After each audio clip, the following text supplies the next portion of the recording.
Yeah.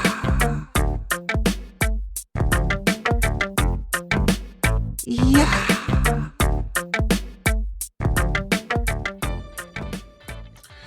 Yeah, it always boils down to the behavioral level, and overwhelmingly, it's a failure to adapt. I mean, Jason, man, like, what's easier? Staying the same, keep doing what you're doing, or adapt and overcome when there's a challenge? Yeah, changes is always difficult. It burns calories. It takes minutes, seconds, hours, and it's not meant to be easy. Nobody ever said it was going to be easy just because it's simple.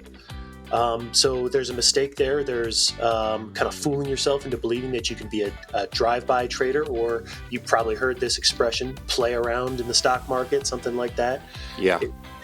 If you come at it with that mentality, then you've already failed, and you've set yourself up for failure at least, because it's not something that's going to get better over time. In fact, it's going to get worse because you're going to get stuck in a fear, greed cycle. And you're going to be gun shy so you're going to take, like, every time you have a gain, you're going to tap out at 2% because you don't want to feel that regret of losing or that pain of losing. And every time you're down big, you're like, oh, I don't want it to get worse. So you tap out. So you take these big losses and these little tiny gains, and before you know it, your trading account has evaporated. You can work all that out in the simulator if you practice high volume and practice the right way.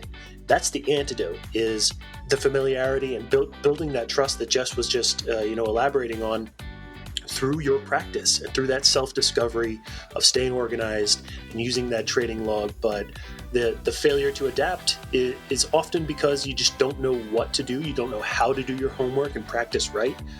So that links back to why a mentor is important, or the right mentor for you. And the due diligence, don't underestimate how much attention this is going to require.